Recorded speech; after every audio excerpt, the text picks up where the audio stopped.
Hey guys, Legendaray here, and welcome back to another Clash Royale video. As you know, most Clash Royale players probably only play one or two different Clash Royale decks on a daily basis. That being said, that is pretty much a recipe for becoming very stale of the game quite quickly. On the other hand, playing off-meta decks are a great way to switch up your gameplay experience so that you feel just a little bit more fresh in terms of gameplay. So today, I'll be going over 5 off-meta decks that work insanely well to counter and deal with this month's meta. These are decks that I have seen on both top ladder and in grand challenges, and quite a few of them have also made appearances in a ton of esports events such as No Tilt and CRL. As usual, for each deck, I'll go over a brief breakdown of the synergies and strategies that go along with it, and I'll leave a deck link down below for those of you that are interested. Speaking of building off-meta decks, the upcoming Clan Wars will require you to build 4 different decks with no overlapping cards whatsoever. So if you guys would like to see a video where I go over some of the best 32 card deck combinations, then be sure to let me know down below. But before we get into the video, be sure to leave a like and subscribe to the channel for more videos like this one. Also, go check me out on social media, links down below, and if you'd like to support me in game, feel free to use code Legendaray in the shop. And with all that out of the way, let's get right into the decks. Number 1, Mortar Bait. Now, this deck is a rather new variation of Mortar Bait, and has actually been seen quite a bit in a ton of CRL as well as no-tilt matches. Now, this deck is a rather cheap deck at 3.1 elixir, and as with most bait decks, will adopt a rather aggressive playstyle. So, starting off the match, I'll generally make the first play if I have the Skeleton Barrel, the Spear Goblins, or the Barb Barrel in hand. I'll even mortar first play sometimes, but that's only if the opponent really does not want to make the first move. But after that, the opponent will generally react to whatever you play, more often than not with a small spell, and once you've baited that out, you can begin to just play all your other cheap cards on offense. Again, this is a pretty aggressive deck, so you're usually going to be always just playing these tiny pushes on offense to try and get more and more chip damage onto the tower. What's great about most bait decks is that, of course, you can bait out your opponent's small spells, so if the opponent uses their small spell on offense, then you can go ahead and defend very effectively with the Spear Goblins and the Goblin Gang. Alternatively, if they log those troops, then you'll have a free Skeleton Barrel that'll probably head straight towards your opponent's tower and give them a lot of trouble to deal with. Now, this deck is a chip deck, so of course, any chip damage whatsoever is going to be very, very valuable. Even the Skeleton Barrel death damage, if that can consistently get onto the tower, it really adds up over time. In addition, getting Fireball value onto the tower is also going to be very essential, unless, of course, you are against a Fireball bait deck, and in that case, then just save your Fireball for when absolutely necessary. Now, supposedly this deck is a rather quick deck, so the goal is to stop your opponent from building up any major push, but in the event that your opponent does have a big push coming your way, there's also quite a few defensive answers. You're going to be mostly relying on the mortar to drag away any of the building targeting units, and then you want to make sure you space out your Musketeer far away in order to avoid any spell value, and then play down the Knight or the Barb Barrel for any additional tankage. The Skeleton Barrel can also do quite a good job on defense, not only distracting units, but dealing knockback once it dies, and spawning a couple of skeletons that'll deal some good distraction. All in all, with this deck, as long as you're rather aggressive, you're going to be able to prevent your opponents from building up those massive pushes that they want, thus being able to defend their rather small pushes while chipping your opponent's towers down slowly but surely. Number 2, Balloon Freeze.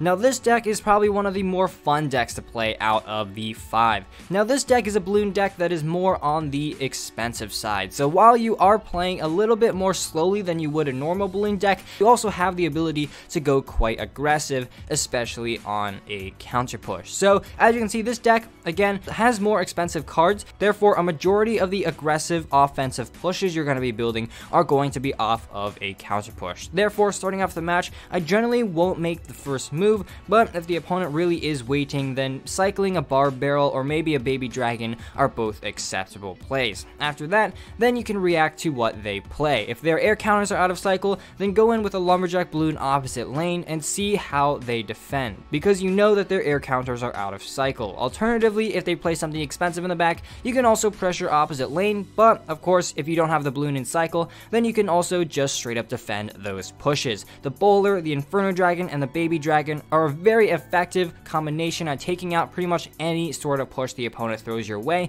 In addition, using the freeze on defense is an extremely underrated yet effective way to get yourself out of a pinch. Now, after a successful defense, you'll generally have surviving units, as all of those units are rather tanky and will usually survive most defenses. Then, you can support that push with a balloon, and if you have a freeze or a tornado, use those to go ahead and try and get a balloon connection onto the tower. Of course, however, one thing that I actually will not suggest you do is to just go in with a naked balloon without any support. There aren't too many small spells. I mean, there is the freeze as well as the tornado, but in general, there aren't too many cheap cards for you to actually support the balloon. Therefore, I'll always support the balloon with at least one of those expensive support units. May that be the Inferno Dragon, the Baby Dragon, the Bowler, or the Lumberjack. Last but not least, note that this deck does not have any big spells, so you're going to have to win by chipping away at your opponent's tower with the balloon death damage, or getting a very nice lock onto the tower with that balloon or any other of those units. The best way to do this is to save that freeze until you absolutely are sure that it is going to get a ton of value, and just pull it out as a big surprise card. All in all, make sure you play this deck rather controlled so that you're not going to be too short on elixir, as most of the cards in this deck are on the medium to expensive side. Number 3, Hog Earthquake. Now, Hog Earthquake is a deck that was one of the top decks in a previous meta a couple of months ago, but has since fallen off quite significantly. However, with the recent nerf to spell damage, the Earthquake actually still does the same amount of damage to the tower. In addition, with the popularity of the Bomb Tower and Barb Hut, the odds of the opponent running a building are still rather high, so it can be quite effective there. So, with this deck, it's rather cheap, so as with most cheap decks, you're going to be more aggressive. Starting off the match, I'll go ahead and cycle some of the cards, and I'm usually not afraid to go in with a Hog as the first play. They may have the Tornado, but generally I don't find that to be too big of an issue because you can utilize the fast cycle of this deck to just keep cycling Hog Riders. Again, the goal of this deck is to keep a high enough pressure so that your opponent never has a chance to build up a massive push and overwhelm your defenses. That being said, of course, with any deck, you're going to have to be able to pull off some really strong defenses, and this deck definitely can deliver. Starting off, the Bomb Tower is not just a super tanky unit, but it also deals a ton of splash damage, so it's able to deal with all the Fireball Bait and spam decks that are in this meta. In addition, the Death Bomb is also very effective. It can be used in a tight pinch to deal high splash damage when you're in a pinch. Finally, the Musketeer is going to be your main source of DPS, so in a defense, make sure you play that Musketeer as your first play. That way you can cycle back to a second Musketeer if necessary. Knight will do most of the tanking, and make sure that you protect those Musketeers. If there's one card in this deck that you want to protect, it is going to be that Musketeer, because a Musketeer left unchecked is going to give you so much value. It's almost unbelievable. Finally, a kind of underrated play that I don't see a lot of players making is by playing an aggressive Hog on defense. What I mean by that is if the opponent has a push coming in, don't be afraid to throw a Hog in the opposite lane, even if they have a relatively large push. This is because this will oftentimes throw your opponents off guard, and they're gonna have to spend the rest of their elixir defending your Hog Rider, leaving their push completely unsupported. This essentially breaks apart their push, while also allowing you to get possibly 1 or 2 Hog hits onto the tower. Now, when you have your opponent's tower low enough, spell cycling is 100% an option. The Earthquake does an insane amount of damage to your crown towers, and for just 3 elixir, it actually deals way more damage than a Fireball, so you can out spell cycle a ton of different decks. All in all, with this deck, just keep a high pressure and force your opponents to constantly be on their toes. Number 4.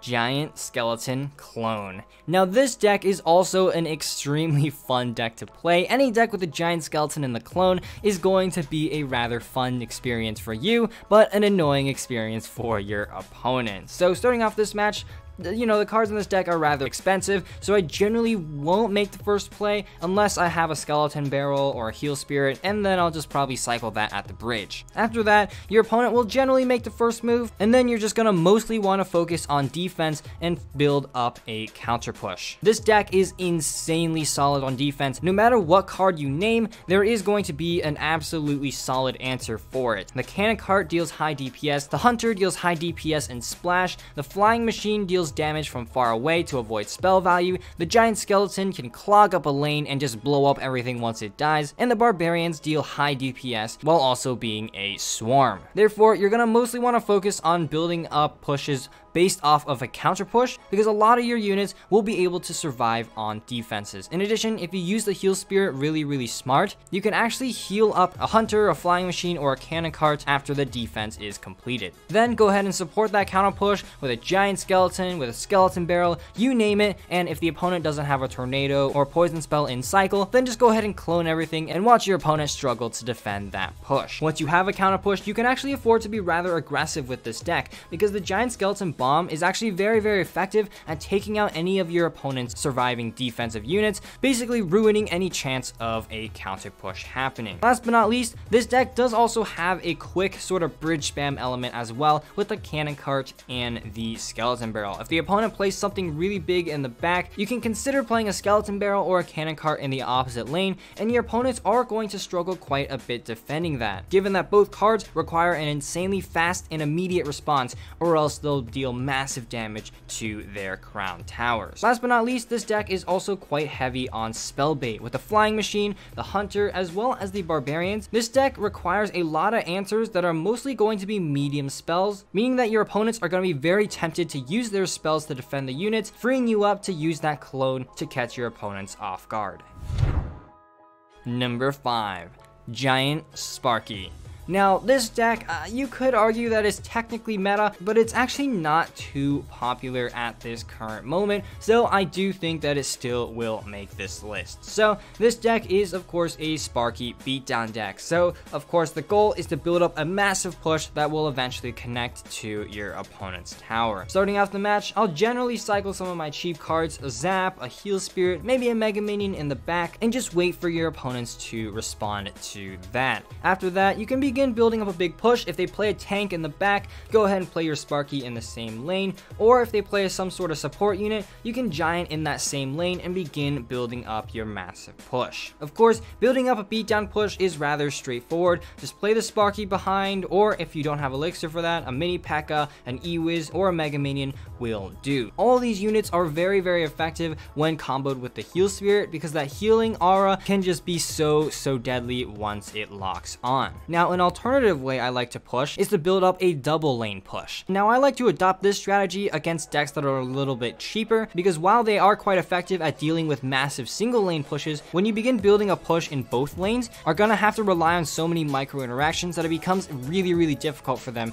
to keep up with all of your troops. So starting off, of course, build a Sparky in the back, maybe support it with a giant, and then just go ahead and play like a mini P.E.K.K.A or something in the opposite lane. The mini P.E.K.K.A is an insanely fast unit, and when comboed with something like a Heal Spirit, is going to be very deadly and force out a big response from your opponents. This can force them into an insanely difficult position, because they're gonna have to use a swarm or something to defend the mini P.E.K.K.A, but that's gonna also leave them vulnerable to the Sparky, and if they defend the Sparky, then the mini P.E.K.K.A is going to get damage onto the tower. Now, in terms of defense of this deck, also going to be rather simple. Any sort of tanks will be instantly shredded apart by the Sparky as well as the mini P.E.K.K.A, and any air cards or swarms will be taken care of with both the Mega Minion as well as that E-Wiz. Now, one thing I do want to note is to make sure you do not give too much spell value with this deck. This deck is pretty much all single target medium health units, so if you're not smart with how you space your units apart, you're going to find yourself in a rather big elixir deficit. All in all, with this deck, just make sure you're constantly building up a giant push over and over again to eventually try and overwhelm your opponent's defenses.